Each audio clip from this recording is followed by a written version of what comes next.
Episode 7 की starting वहीं से होती है जहाँ पे एपिसोड 6 खत्म हुआ था, यानी कि मोक और डे की किस के बाद डे पूरी तरह से शॉक हो चुका है। वो अपने लिप्स पे हाथ रखते हुए वहीं पे बैठा रहता है।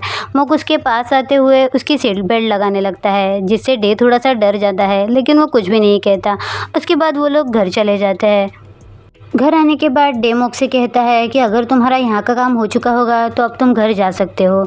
जिसके ऊपर मोक तो थोड़ा सा परेशान हो जाता है, लेकिन वो उसे कहता है कि थोड़ी देर रुको, और वो उसके लिए हैंगओवर पिल लेकर आता है। फिर वो उससे कहता है कि अब मैं घर पे जा रहा हूँ, हम कल मिलेंगे। ऐसा बोल के मोक वहाँ से चला जाता है और यहाँ पे डे जो है वो हैंगओवर ड्रिंक को देखते हुए अपनी और मोक की किस को याद करने लगता है। फिर सीन शिफ्ट होता है, हमें मोक और पोरजॉय को बैठे दिखाया जाता है। पोरजॉय मोक से कहती है कि तुम घर कब आए? कल तुम पूरी रात भर घर नहीं आए, मैं तुम्हारा इंतज़ार कर रही थी, कहाँ पे थे तुम कल रात को? जिसके ऊपर मोक उसे कहता है कि ये बहुत लंबी स्टोरी है। उसके बाद वो पोरजॉय को देखते हुए कहता है कि पोरजॉय, मुझे तुम्हें कुछ बताना है जो तुम्हारे लिए जानना बहुत ज़्यादा ज़रूरी है। तो पोरजॉय उसे बड़े ध्यान से सुनने लगती है। मोक कहता है कि पोरजॉय, मैं डे को पसंद करता हूँ। तो पोरजॉय की जान में जान आती है और वह कहती है कि ओह, फाइनली तुमने बोल दिया। मोक कहता है क्या तुम्हें ये पहले से पता था?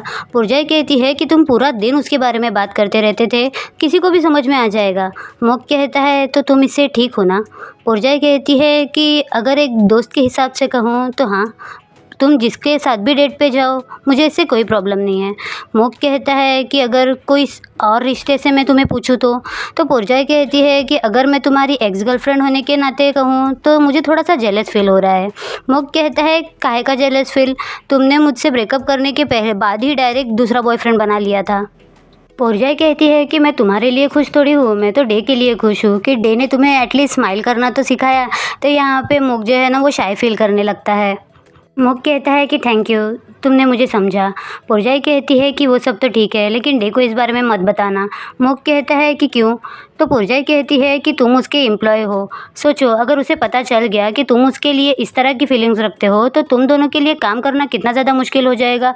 तुम उसके आसपास भी ठीक से भटक नहीं पाओगे। तो ये सुनने के बाद तो मोक के चेहरे का रंग उतर जाता है।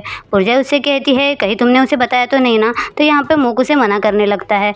पोरजॉय उसे बार बार पूछ रही है, मोक सच बताओ, तुमने नहीं बताया ना? तो यहाँ पे मोक झूठ बोल देता है कि नहीं, मैंने तो डे को कुछ नहीं बताया। उसके बाद हमें डे को गी से फ़ोन पे बात करते हुए दिखाया जाता है। डे गी से माफ़ी मांगते हुए कहता है कि गी सॉरी, मैं तुम्हें बिना बताए घर पे चला आया। गी कहती है कि कोई बात नहीं, अगस्त ने मुझे इस बारे में बता दिया था। डे पूछता है कि अगस्त ने तुमसे क्या कहा? तो गी कहती है कि उसने मुझसे कहा कि उसने तुम्हें कुछ ऐसी चीज़ें कह दी जो उसे कहनी नहीं चाहिए थी, जिसकी वजह से तुम्हें बुरा लग गया। मैं बस ये चाहूँगी कि तुम दोनों के बीच में जो भी मिसअंडरस्टैंडिंग है वो बहुत जल्दी दूर हो जाए। आफ्टर ऑल तुम दोनों दोस्त हो। तो यहाँ पे डे उदास मन से कहता है कि हाँ, तुमने सही कहा, हम दोनों दोस्त हैं। डे कहता है कि गी, मुझे थोड़ा सा वक्त दो सब कुछ सुधारने के लिए। जिसके ऊपर गी कहती है कि मैं ये नहीं कह सकती, लेकिन शायद तुम्हारे पास ज़्यादा वक्त नहीं है।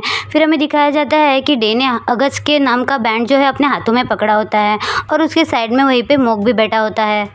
डे मोक से कहता है कि अगस्त ये शहर छोड़ के जाने वाला है और शायद वो जाने से पहले मेरे साथ अपनी सारी चीज़ें ठीक करना चाहता है। मोक उससे पूछता है तो क्या तुम अगस्त से मिलना चाहते हो? जिसके ऊपर डे कहता है कि अगर मुझे उससे मिलना है तो मुझे अभी उससे मिलना पड़ेगा, क्योंकि आज रात की उसकी फ़्लाइट है। तो यहाँ पे मोक उठ जाता है और डे का हाथ पकड़ के कहता है कि चलो उससे मिलने के लिए। डे कहता है कि मैं अभी रेडी नहीं हूँ उससे अच्छे से बात करने के लिए। मोक कहता है कि किसने कहा तुम्हें उससे अच्छे से बात करने के लिए?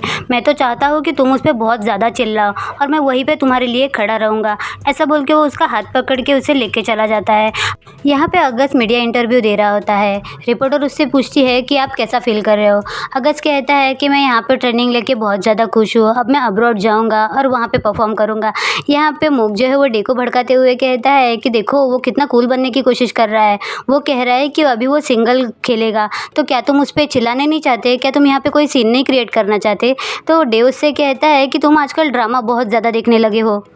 एक रिपोर्टर अगस्त से पूछती है तो आपके दोस्त के बारे में क्या, यानी कि जो आपका पार्टनर था, क्या आपको उसके लिए बुरा नहीं लग रहा है? जिसके ऊपर अगस्त कहता है कि मुझे पहले तो बुरा लग रहा था, लेकिन फिर मैंने सोचा कि वो तो मुझसे भी ज़्यादा स्ट्रांग है। वो मैं ही था जो वीक था, लेकिन वो अपनी ज़िंदगी में मूव ऑन कर चुका है, तो अब मुझे भी मूव ऑन करने की ज़रूरत है। फिर एक रिपोर्टर पूछता है तो आप अपने दोस्त के लिए कुछ मैसेज देना चाहेंगे? अगस्त कहता है कि जब भी मैं पार्टनर गेम खेलूँगा तो मुझे हमेशा उसकी याद आएगी और मैं जो भी गेम जीतूँगा तो वो सिर्फ मेरे अकेले की जीत नहीं होगी बल्कि हम दोनों की होगी। यानी कि वो डे को हमेशा अपने दिमाग में रखते हुए गेम खेलेगा। तो ये सुनने के बाद डे को बहुत ज़्यादा खुशी होती है और मोक बड़े प्यार से उसकी तरफ देख रहा होता है। उसके बाद मीडिया इंटरव्यू ख़त्म हो जाता है। गी और अगस्त जो है वो आके एक चेयर पे बैठ जाते हैं। गी अगस्त से कहती है कि तुमने तो अपने दोस्तों को बाय बोलने तक का मौका नहीं दिया। अगस्त कहता है कि अरे सच में मुझे बहुत ज़्यादा देर हो रही है। गी कहती है कि मैंने डे को तुम्हारे बारे में बताया लेकिन शायद वो तुम्हारा चेहरा नहीं देखना चाहता। तो यहाँ पे अगस्त जो है थोड़ा सा नाराज़ हो जाता है। तभी डे कहता है, देखो मैं तुम्हें देखना भी नहीं चाहता फिर भी मैं यहाँ पे आ गया क्योंकि मैं अंधा हूँ ना। तो यहाँ पे गी उसके पास आके हुए कहती है कि तुमने तो मुझसे कहा था कि तुम नहीं आओगे। तो यहाँ पे डे हंसने लगता है। अगस्त उससे थैंक्स कहता है कि तुम मुझे सी ऑफ करने के लिए यहाँ पे आए हो। डे कहता है कि मैं तुम्हें बाय बोलने के लिए नहीं आया, मैं तुम्हें चिल्लाने के लिए आया हूँ। लेकिन अभी जो तुमने चीज़ी बातें स्टेज पे कही ना उसके बाद मेरे में हिम्मत ही नहीं है वो सब कहने की। तो सब लोग हंसने लगते हैं और सीट पे बैठ जाते हैं। घी कहती है कि तुम दोनों को जो भी बात करनी है मेरे सामने करो, मैं कहीं नहीं जाने वाली। यहाँ पे अगस्त डे से माफ़ी मांगने लगता है। तो डे कहता है कि कोई बात नहीं और वो उसको उसका बैंड लौटा देता है और कहता है कि ये तुम्हारी पनिशमेंट है। अगस्त कहता है क्या तुम इसे अपने पास नहीं रखोगे। डे कहता है कि ये मैं तुम्हें रिटर्न नहीं कर रहा हूँ, मैं चाहता हूँ कि तुम जब भी कंपटीशन करो तो तुम इसे पहनो ताकि तुम्हें मेरी याद आए कि हम दोनों साथ में खेल रहे हैं। तो अगस्त उसे थैंक्स कह देता है। फिर वो कहता है कि जब मैं यहाँ से चला जाऊँगा तो कोई तुम्हारी बहुत ही ज़्यादा केयर करेगा। तो यहाँ पे गी को लगता है कि वो उसके बारे में बात कर रहा है। तो वो कहती है क्या तुम मेरे बारे में बात कर रहे हो। तो अगस्त उसे मना करते हुए मोक की तरफ देखने लगता है और मोक से कहता है कि तुम्हें इसका ख्याल रखना है। लेकिन ये बात डे को समझ में नहीं आती। उसके बाद डे अगस्त से कहता है कि वो बैंड मैं तुम्हें पहना देता हूँ। तो यहाँ पे गी कहती है कि मैं तुम्हारी हेल्प कर देती हूँ और वो दोनों मिलके जो है वो अगस्त को वो बैंड पहना देते हैं। डे कहता है जबकि तुमने ये बैंड पहन लिया है तो अब तुम कोई मैच हार नहीं सकते, जब भी तुम इस बैंड को पहनोगे तो तुम्हें मैच जीतनी पड़ेगी। अगस्त कहता है कि हाँ, जब मैं मैच जीत जाऊँगा उसके बाद हम दोनों कुछ खाने के लिए चलेंगे और उस टाइम पे पैसे तुम दोगे। डे कहता है कि मैं क्यों दूंगा, तुम दोगे। तो यहाँ पे गी कहती है कि अब बस करो, अब हमें फ़ोटो क्लिक करना चाहिए। ऐसा बोल के वो डे के हाथ में कैमरा देती है और उससे कहती है कि तुम फ़ोटो क्लिक करोगे। डे कहता है कि मैं कैसे करूँगा, लेकिन गी उसकी बात मानती नहीं है और वो लोग सेल्फी क्लिक करते हैं और मोक बड़े प्यार से उन लोगों को देख रहा होता है। उसके बाद सीन शिफ्ट होता है। गी डे से कहती है कि थैंक्स, तुम यहाँ पे आए, अगस्त को इससे बहुत ज़्यादा खुशी हुई होगी। तो यहाँ पे मोक कह देता है कि उसे थैंक्स मत कहो, मुझे कहो, मैं उसे यहाँ पे खींच के लेकर आया हूँ। तो गी मोक को थैंक्स कहती है। डे कहता है कि मोक मुझे प्यास लगी है तो क्या तुम मेरे लिए कॉफ़ी लेकर आओगे। मोक पूछता है कि कौन सी। डे कहता है कि कोई भी लेकर आओ। तो मोक कहता है कि गी इसका ख्याल रखो, मैं अभी आता हूँ। ऐसा बोल के मोक वहाँ से चला जाता है। गी डे से कहती है कि डे तुम तो यूजुअली कॉफ़ी नहीं पीते, तो अब वो चला गया है, बताओ तुम क्या बात करना चाहते हो। तो यहाँ पे डे उसे बता देता है कि मोक मुझे पसंद करता है। तो यहाँ पे गी सरप्राइज़ होती हुई कहती है कि क्या सच में। तो डे कहता है कि हाँ। गी कहती है क्या ये डेलुलू टाइप है क्या। तो डे कहता है कि अरे उसने मुझे किस किया, क्या अब भी तुम्हें ये डेलुलू लगता है। तो यहाँ पे गी कहती है क्या उसने तुम्हें किस किया, और वो बहुत ज़्यादा खुश होते हुए कहती है कि ये तो कितना ज़्यादा फास्ट हो गया। डे गी से कहता है कि चुप रहो। गी कहती है तो तुमने अब इस बारे में क्या सोचा है। तो डे कहता है कि इसीलिए तो मैंने तुम्हें बताया ना कि तुम मुझे बताओ कि मैं क्या करूं। गी कहती है क्या तुम पागल हो गए हो, मैं तुम्हें कैसे बताऊं कि तुम्हें क्या करना चाहिए, तुम अपने आप से पूछो ना कि तुम उसके बारे में क्या सोचते हो। डे कहता है कि मैंने कुछ नहीं सोचा, तुम्हें तो पता है ना कि मुझे वार्म और नाइस गाय पसंद है, इसकी तरह बैड बॉय नहीं। तो गी कहती है कि बैड बॉय तो सिर्फ बाहर से दिखते हैं ना, लेकिन वो जिस तरह से तुम्हारी केयर करता है उस हिसाब से तो वो अंदर से वार्म और नाइस ही होगा ना। तो डे कहता है कि नहीं गी, मैंने तुमसे ना कहा मतलब ना। गी कहती है तो ठीक है, उसे सीधे सीधे बता दो और अपने लिए एक नया केयरटेकर ढूंढ लो। तो डे कहता है क्या ये करना ज़रूरी है। तो गी कहती है कि हाँ, आगे जाके चीज़ें अकॉर्ड हो जाए इससे बेहतर यही है। तो डे इस बारे में सोचने लगता है।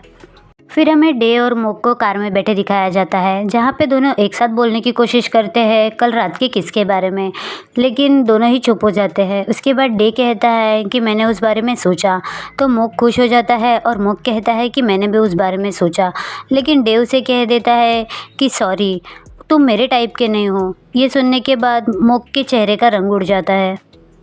फिर मुक कहता है कि मैंने पहले ये समझ लिया था, मैं बस ये चाहता था कि तुम्हें मेरी फीलिंग्स के बारे में पता चले।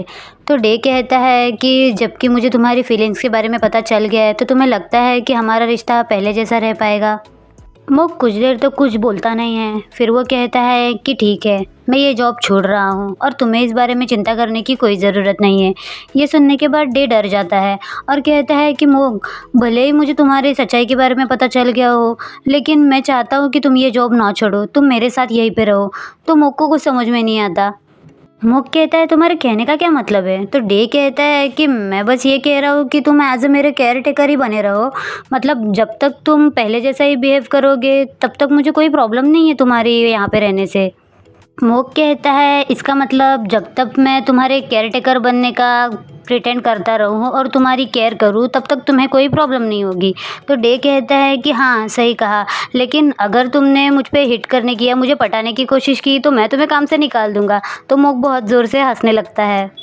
फिर मुक कहता है कि ठीक है, मैं समझ गया। डे कहता है कि मैं सीरियसली बोल रहा हूँ। तो मुक कहता है कि हाँ, और उसके क्लोज जाके उसकी सीट बेल्ट लगाने लगता है। डे उससे कहता है कि तुम ये क्या कर रहे हो? तो मुक उसको फ्लटी आवाज़ में कहता है कि जो काम मैं हमेशा से करता आ रहा हूँ, तुम्हारी सीट बेल्ट लगा रहा हूँ, वो तो मैं कर ही सकता हूँ ना। तो यहाँ पे ना डे बहुत ही ज़्यादा शाय फील करता है और मुक उसका बहुत ज़्यादा मजाक उड़ा रहा होता है। उसके बाद वो लोग घर के लिए निकलते हैं। फिर नेक्स्ट डे का सीन दिखाया जाता है। डे उनसे कहता है कि अगस्त ने मुझे डिच कर दिया, अब उसके जगह गी उसकी जगह लेगी।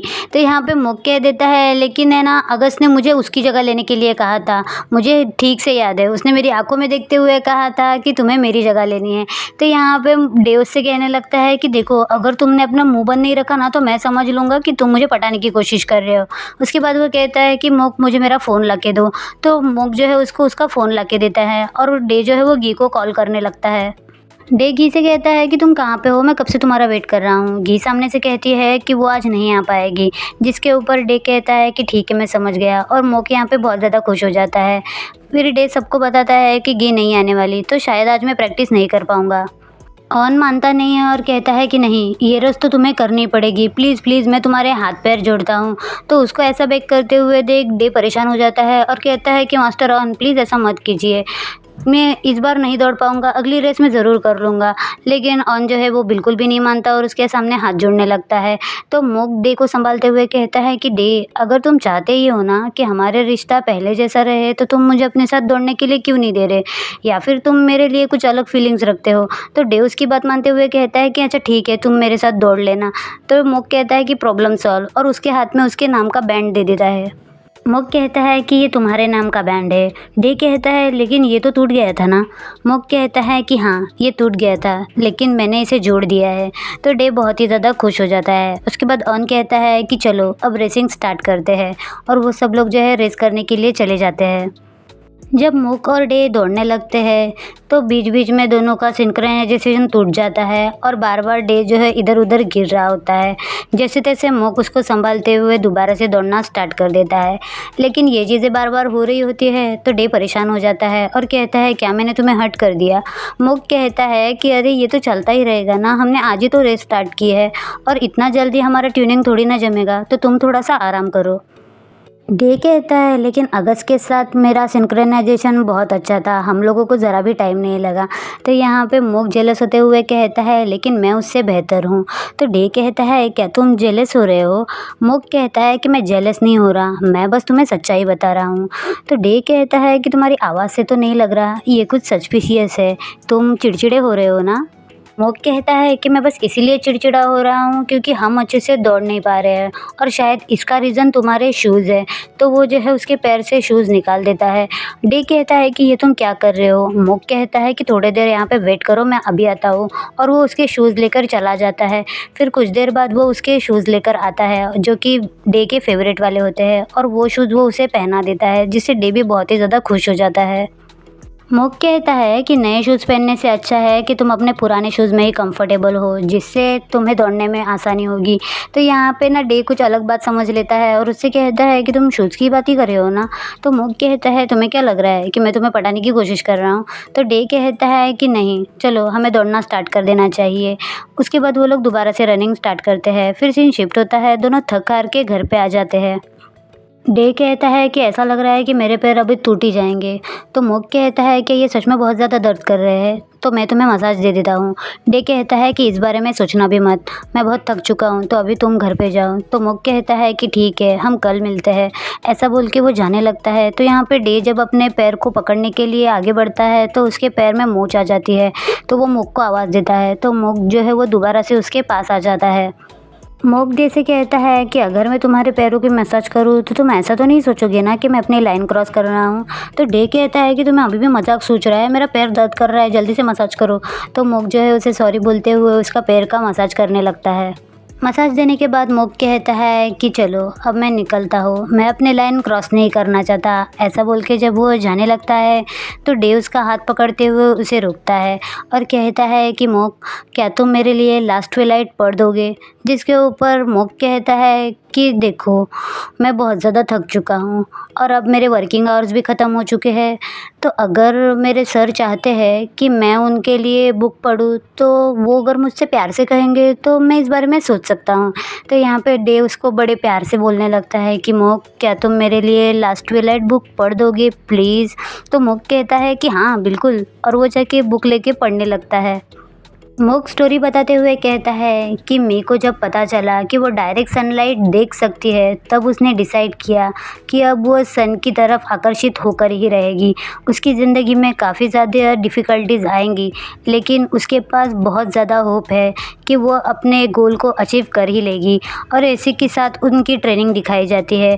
फिर कुछ देर बाद का सीन दिखाया जाता है जहाँ पे डे के पैर में दोबारा से चोट लग जाती है और मोक उसके पैर की मसाज कर रहा होता है और वो लोग जो है बहुत प्यारा सा मोमेंट शेयर कर रहे होते हैं।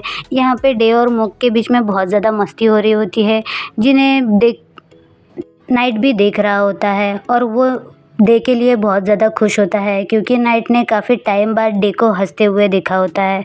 फिर सीन शिफ्ट होता है, हमें नेक्स्ट डे का दिखाया जाता है जहाँ पे दोबारा से मोक और डे जो है वो अपनी रनिंग प्रैक्टिस कर रहे होते हैं और गिरते पड़ते ही सही, लेकिन वो लोग अपने खुद का ही टाइम ब्रेक कर लेते हैं। यानी कि अगस्त और डे ने जो टाइम बनाया था वो टाइम जो है मोक और डे कंप्लीट कर देते हैं और यहाँ पे वो दोनों बहुत ही ज़्यादा खुश होकर एक दूसरे को हग करने लगते हैं। ये मोमेंट बहुत ही ज़्यादा स्वीट था। फिर सीन शिफ्ट होता है, हमें रात का दिखाया जाता है जहाँ लास्ट ट्विलाइट की स्टोरी सुनते सुनते डे सो जाता है। यहाँ पे मोक जो है वो डे को काफ़ी ज़्यादा उठाने की कोशिश करता है, लेकिन डे जो है वो उठता ही नहीं है। तो मोक उसे कहता है, क्या तुम सच में सो रहे हो, तो मैं जा रहा हूँ। ऐसा बोल के वो देखता है कि डे उठेगा या नहीं, लेकिन डे उठता नहीं है। तो यहाँ पे मोक कह देता है, जबकि तुम सच में सो चुके हो तो अब मैं जो कुछ भी कहूँगा वो तो तुम सुनने नहीं वाले। ऐसा बोल के वो अपने दिल की बातें करने लगता है। मोक जो है बड़े प्यार से डे को गुड नाइट नॉन्ग डे ऐसा बोलता है और उसके सर पे हाथ फेराता है और फिर उठ के वहाँ से चला जाता है। फिर हमें दिखाया जाता है कि डे जो है वो सोया नहीं होता। मोक के जाने के बाद डे अपनी आंखें खोल लेता है और वो बहुत ही ज़्यादा शाय फील कर रहा होता है। यहाँ हमें पता चलता है कि डे भी मोक के लिए फीलिंग्स रखने लगा है। इसी के साथ पार्ट 1 में यहीं पे ख़त्म करती हूँ। गाइस वीडियो पे 500 व्यूज़ आने के बाद मैं पार्ट 2 डालूँगी क्योंकि मेरी रीच जो है वो कम होती जा रही है। तो अगर आपको वीडियो पसंद आए तो वीडियो को लाइक शेयर कमेंट और मेरे चैनल को सब्सक्राइब कर दीजिएगा। Thank you so much for watching. Love you all, bye bye.